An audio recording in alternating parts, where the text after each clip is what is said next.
For Radio VR in Washington, I'm Andrew Hiller.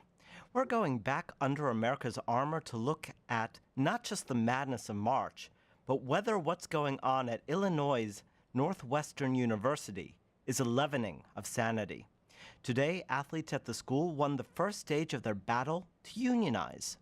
Earlier on, looking at America's armor, we discussed in abstract why athletes should or shouldn't get paid, with USC professor of law Jody Armour siding pretty strongly on the side of the student green.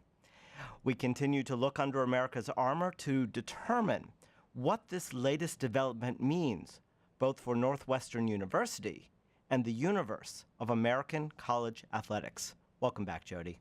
Well, good to be back with you, Andrew. So how big a moment is this declaration by an official of the National Labor Relations Board that athlete students are employees and thus eligible to unionize?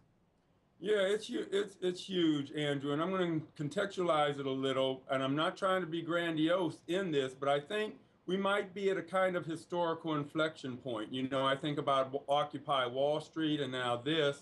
You know, I remember when Reagan came into office, one of his first tasks to establish a new tone for the nation was to go after the air traffic controllers and their union and break that union and show that, you know, we were once again, you know, labor wasn't as important as capital. We are reasserting the priority of the planning sector and at the expense of some other sectors. And here we see really a major sea change kind of decision handed down by the regional director of the NLRB that's saying you have to think about the relationship between labor and employers differently, you know, and specifically, we're going to expand the category of people who count as labor, and we're going to give them more rights against you and your decisions and your authority over them. And, you know, so the fact that you have students unionizing, thinking as workers, thinking collectively, asserting their collective economic interests, this is a huge development, not only in sports, Andrew, but I think it has repercussions for the rest of the culture and economy. Now, recently we put into our lexicon the war on women, the war on Christmas. But I think you bring up an interesting point that there's also has been at minimum, 30-year war against unions and what it means for a union and what unions really stand for. So while we've been hearing a lot of union bashing and some union support, tell me, what good would a union do in this case? Why should people be in support of unions? Oh, let me give you just one real clear example. Andrew, the NFL, through its labor negotiations, through its powerful union, has limited full contact practices to only 90 minutes a week. Okay, because full contact practices are where you're getting a lot of the head injuries. You're getting a lot of the concussions, all the problems we've been worried about for years, you know, when especially lately when it comes to concussions and the debilitating conditions that result. And you have so many of those coming from full contact practices, and often they find it even more than during the games themselves. So the NFL, through a collective bargaining unit, was able to look out for its players. You know, the NCAA has failed to protect college players. It doesn't have any limit like that for college teams when it comes to full contact practices. They have to bang heads all week and then go out on Saturday on the gridiron and bang heads some more. And so we talk about how our solicitude for the college athletes, how concerned we are for their well-being. But when we're left to our own devices, when they don't have a voice for themselves, when they can't protect their own interests, the NCAA and we don't seem to be looking out for them, as clearly illustrated by that stark difference between professional rules with the collective bargaining unit and how college athletes, football players, are just thrown out there and bang your heads as much as the coaches tell you to, and don't complain about it lest you lose your scholarship.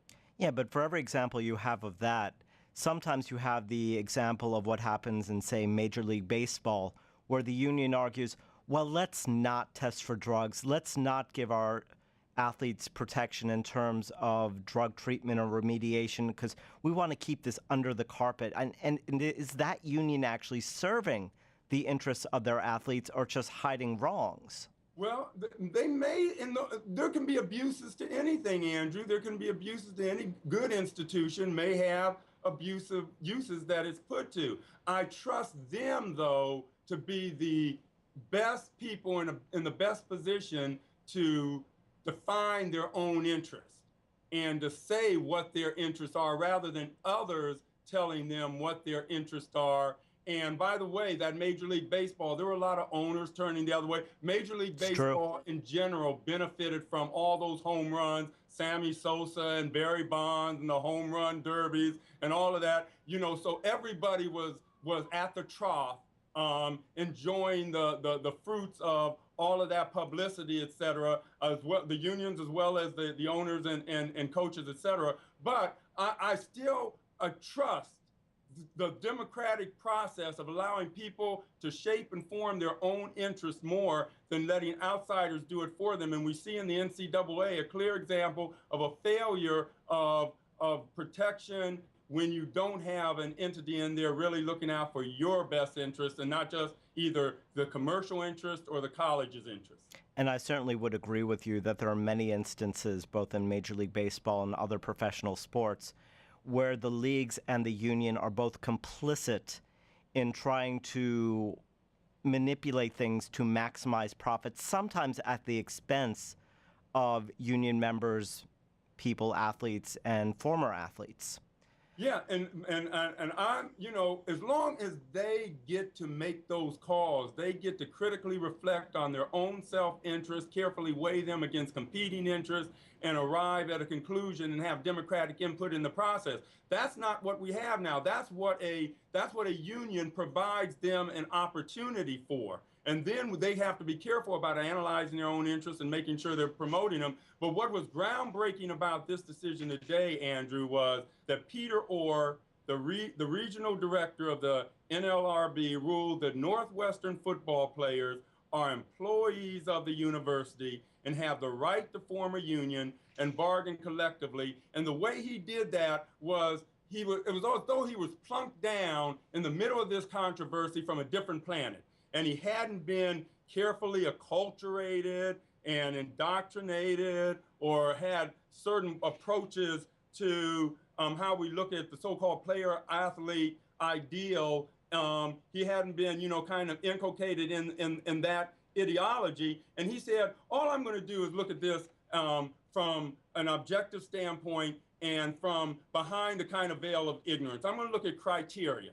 What are the criteria of an employee under standard approaches to employer-employee relationships? He said there are 4 criteria. One is the person under the control, under contract of hire.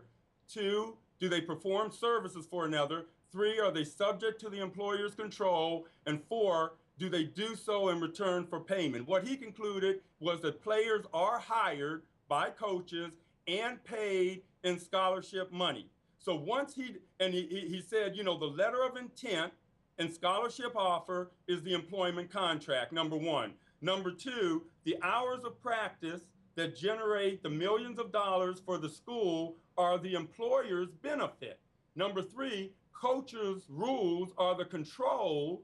And number 4, the scholarship itself is the pay. It's not financial aid. Don't call it financial aid. It's pay. So you have these people putting all this time into these athletics. They're clearly more athletes and employees than students. Let's call a spade, so to speak, and really be honest with what's going on here. And that is what this groundbreaking decision by the NLRB, Peter Orr, established yesterday, Andrew. It's a real bombshell on the legal landscape. So isn't it really interesting that one of the primary arguments against paying athlete students or student athletes was that, well, we're giving them room and board, we're giving them tuition, we're giving them these scholarships. And that was one of the main cruxes to say, well, you know, if you're giving them these things, you're paying them. These are real monetary devices, and therefore they are employees after all. Oh, yeah. Once the judge was able to break that link, decouple that link between student and athlete, and say, when I look at this situation, I see schools focusing and channeling the attention of these kids a lot more in the direction of athlete than student. Once he was able to make that decoupling, then it became fairly easy and straightforward to say, oh, these are employees, not, students getting financial aid. You have folks coming here putting way more time into this activity than in the classroom very often. They're penalized if they try to put more time into the classroom. That's one of the things that Northwestern players saying, I couldn't take some of the pre-med courses I wanted to take. I wanted to be a doctor, but I was guided away from taking those courses in the name of the team. So you have these kids coming in here making sacrifices for the sake of the team, 40, 50, 60 hours a week. They are more employees than students, more athletes than students. And the judge just said, I'm going to call it like I see it and lay bare the fallacy at the heart of college sports and the exploitation at the heart of college.